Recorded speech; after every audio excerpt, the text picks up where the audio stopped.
today's video, you would have noticed from the title, is about horror. Horror is my #1 favorite genre. Growing up, all my girlfriends would want to marathon romantic comedies and romantic dramas, and I'm just ripping my hair out begging for it to end. They are my least favorite genres. I'm a horror woman. Horror and action are at the top. I'm even more picky when it comes to horror than I am with films in general. I'm not a horror fan that just goes and collects or watches a movie just because it has the word horror attached to it. No. Sadly, over the last few years, horror movies just aren't cutting it. They are, if anything, becoming predictable, and a lot of them are just turning into gore porn. Just everyone having sex and getting killed, and some woman running around with her tits out covered in blood.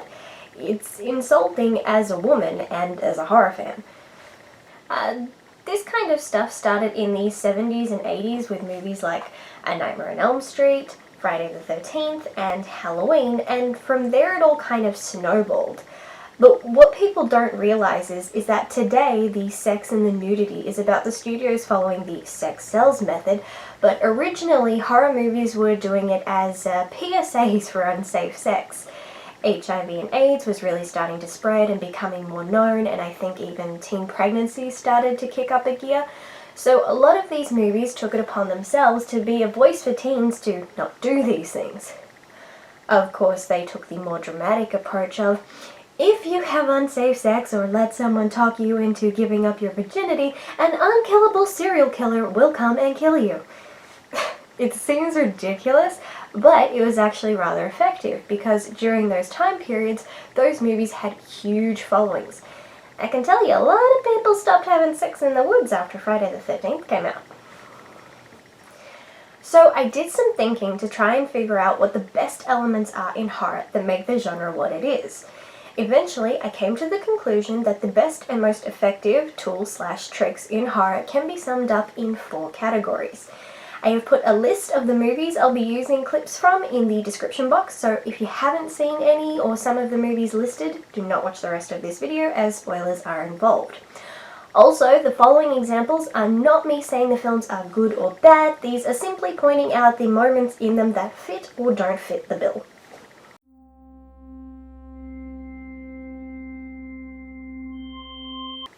Everyone these days has no patience and is eager for things to get a move on and get to the nitty-gritty parts, but this isn't what you should want in horror. In a clever done horror movie, the writers and directors know that subtlety in the beginning of the film helps build suspense and makes the reveals far more impactful. Take this clip from 1978's Halloween.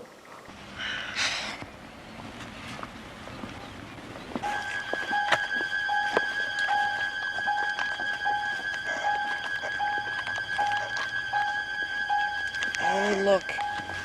Look where? Behind the bush.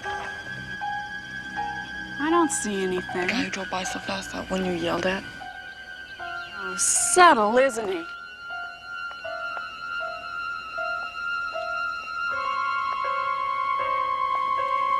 Hey, creep! Now, this trick is used several times at the start of this movie. It does 2 things. 1, creates paranoia in our protagonist to the point where she spends a fair amount of time debating whether she is being followed or losing her mind. 2, it creates suspense and anticipation for the viewer because now we know that even if the villain isn't on screen, he is still in the background lurking, causing us to try and anticipate when will be the moment he strikes. Another good example is 2007's Vacancy. Do you see that room from the movie? What about it?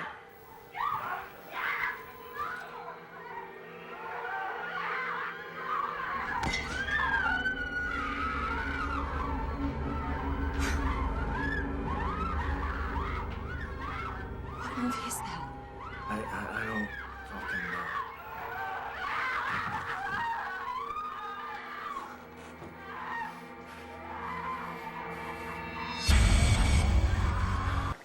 This film has such a great unassuming build-up, and once you get to this scene, the pieces start coming together. Fear sets in for the characters and we start leaning forward in our seats, wondering what the hell is going to happen next. And that's the excitement, that's what you want. Or at least I do. Now, sometimes horror movies attempt to build up to something or create suspense and they fail at it to the point we ask, were they even trying? So here are a couple examples of times this technique just wasn't done right. Starting with 2010's Paranormal Activity 2.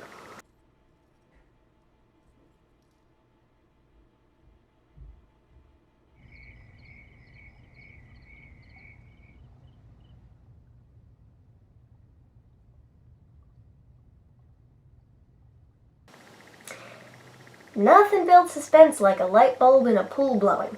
Because naturally we all know if a light bulb blows, it's an instant forewarning of a demonic presence. I bet if the mother in The Exorcist had seen a light bulb blow on that very first night, she'd have gone running straight to a priest going, "My daughter is possessed!" I mean, seriously?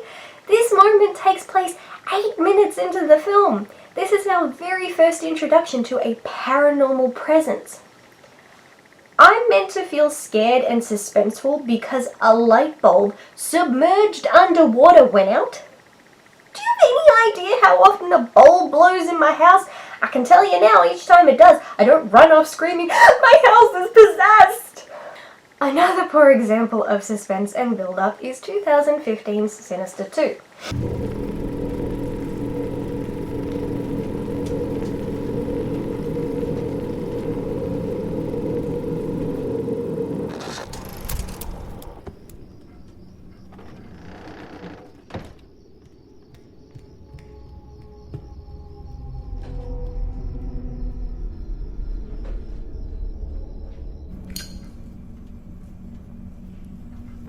I know you're there. Why'd you have to pick him? Because you're not good enough to be one of us. You're not smart enough to do what he can do. Uh-oh, I'm better than him. And I'm smarter, too. If you weren't, then we would have chosen you. Supposedly, the film was building up to the reveal that these dead sadistic children were manipulating the other brother. Yeah, because no way we could have predicted the aggressive little shit was going to turn around and try to kill everyone. This film put everything on screen instantly and kept it there for the duration of the film, which leaves no guesswork and nothing to anticipate.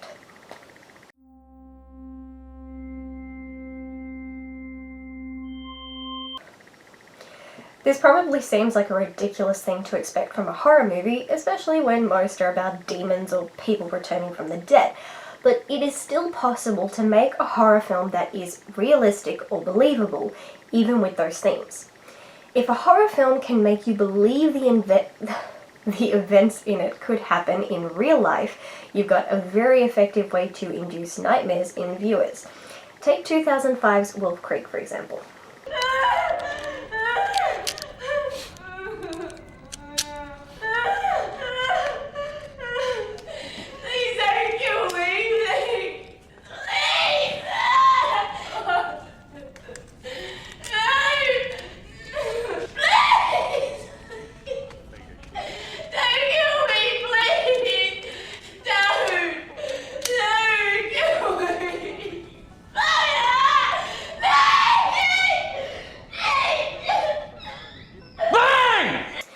Given the number of people who go missing in Australia each year, including tourists, this type of scenario isn't hard to imagine.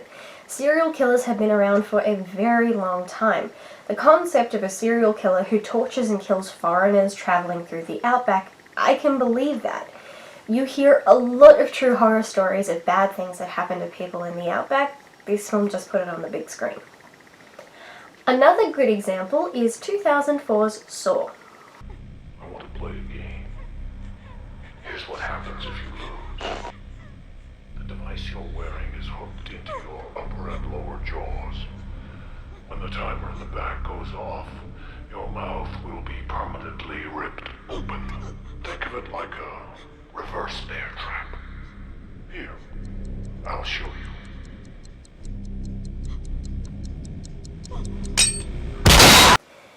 It's another serial killer, but it works. Serial killers are real, And when you do a little research into some of the more well-known ones, it's truly horrifying to see what these kinds of people are capable of and what depraved things they have done to other people. So the concept of a serial killer who kidnaps and makes people torture themselves for survival to help them learn a lesson is unfortunately something I could see happening in the real world, and that makes it scary.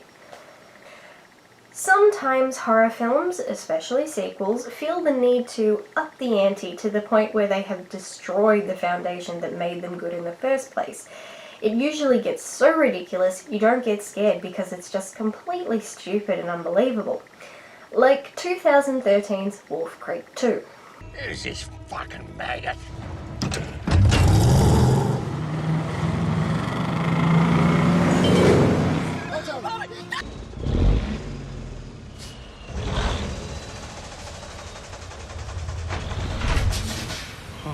Fuck me.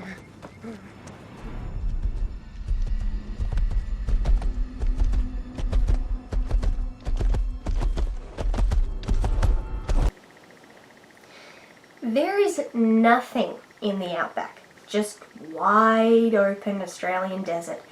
Yet this guy managed to hunt his victim by ute, then suddenly in a big rig, then by horseback.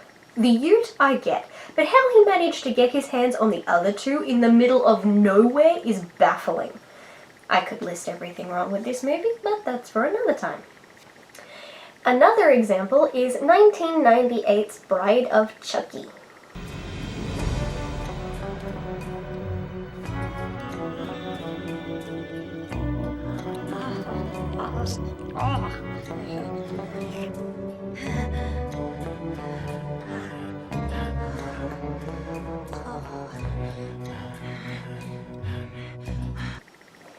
We all embrace the killer doll. Chucky is iconic. But seriously, I'm not only meant to believe that these two dolls are anatomically correct but can have sex, and to top it off, spoiler alert folks, at the end of this movie, the female doll gives birth to a baby doll. Okay? That's the most ridiculous thing I've ever heard.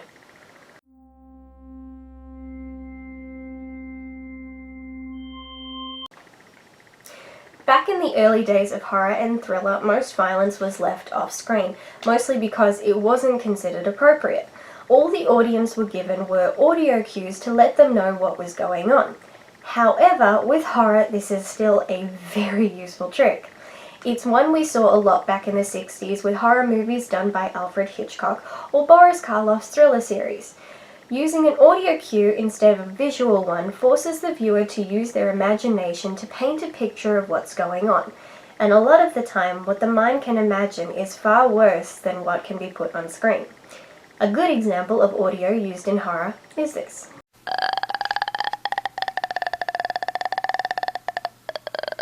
That sound comes from 2004's The Grudge, a remake of the 2002 Japanese film Ju-on the Grudge.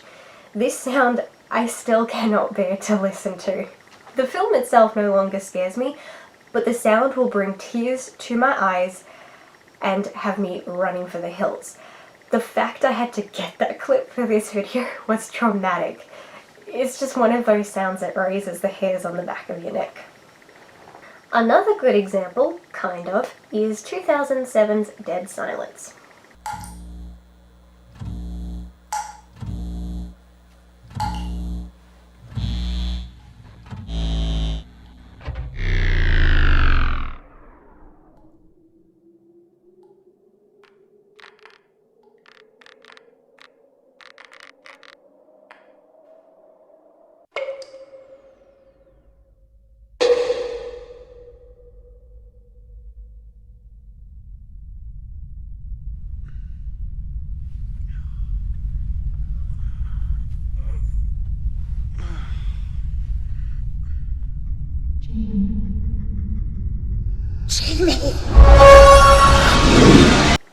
Talk about a 180.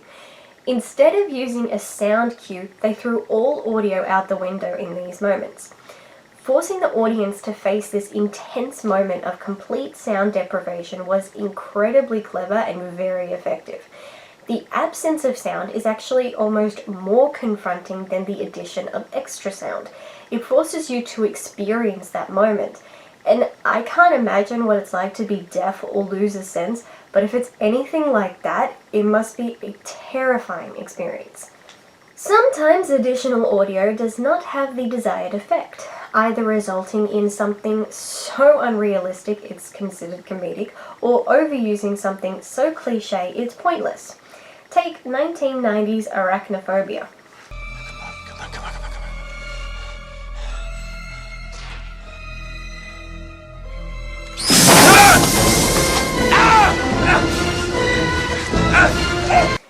Now, I'm actually arachnophobic. I can't even say the word spider without getting chills and feeling queasy.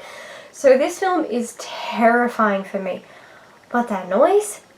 I don't understand why in any horror or sci-fi movie, whether it involves a snake, a spider, an alien, or a cross-mutated creature, they all have that stupid hissing sound. Now, a snake I get. Snakes hiss. But a spider? I've seen plenty. I'm Australian, and I've never heard one hiss. And sometimes it's not even like a snake's hiss. It's like a cat hissing. It's so ridiculous, you can't help but laugh. Another bad example of audio is 1999's The Haunting.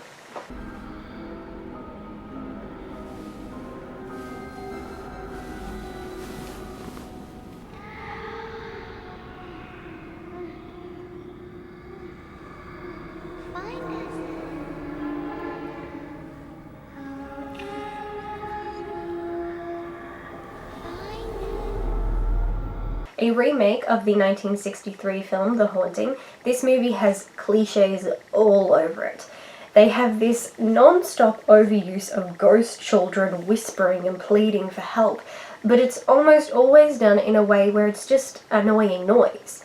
You can hardly make out what they're saying, so what's the point? In any film that has this ghostly whisper going on, 9 out of 10 I can't understand what's being said. It doesn't engage you because it loses its effect, especially if you see it in every ghost movie you watch.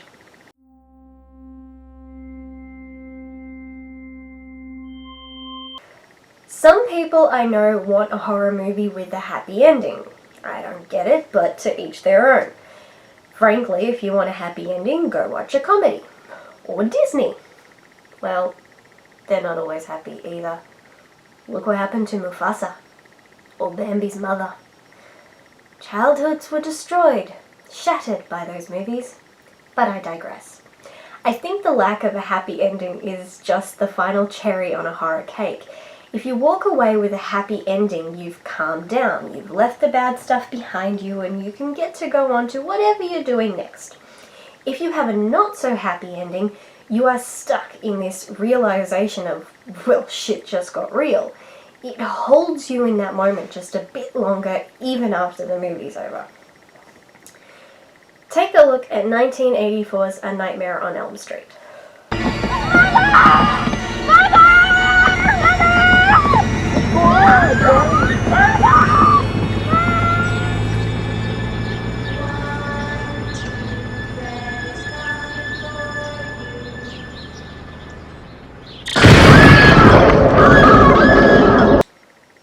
That is such an iconic moment. You think it's over, you're comfortable, ready for the credits, and then, oh wait, it's not over. That visual stays in your head, and it's the perfect setup for a sequel. Such a soul-crushing moment of thinking the villain of the film has been defeated only to find out he wasn't. Oh well. Another great example is also Dead Silence again.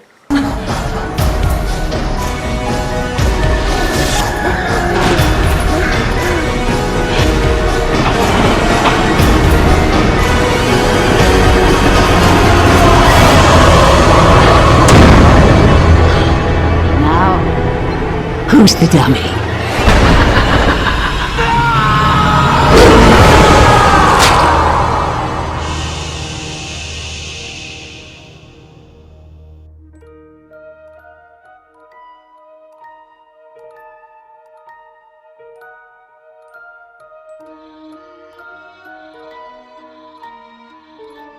Beware the stare of Mary Shaw. She had no children, only dolls.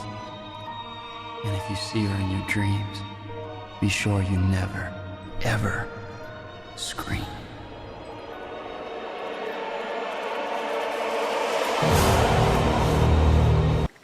That ending gives me chills every time. It's totally depressing, but I love it. It just puts all the pieces together at the very end and then throws them at you, making you realize there was no way this film was going to have a happy ending. It's so confronting, no matter the context, because that's life.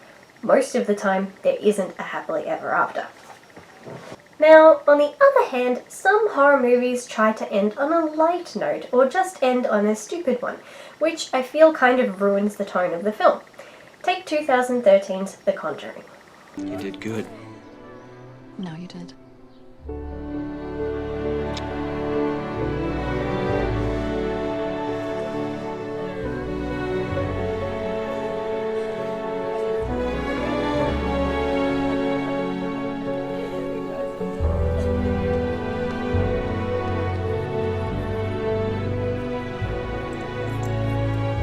Yay! They're all happy and safe and unharmed.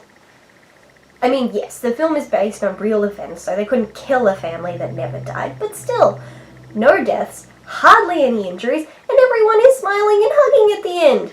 Jeez, they could have at least acted traumatized. I would have been. Our final example in this category and this video is 2005's House of Wax. Sheriff, Yeah, Dave. ran the Sinclair family through CDIC. Trudy and the doctor didn't have two sons. They had three.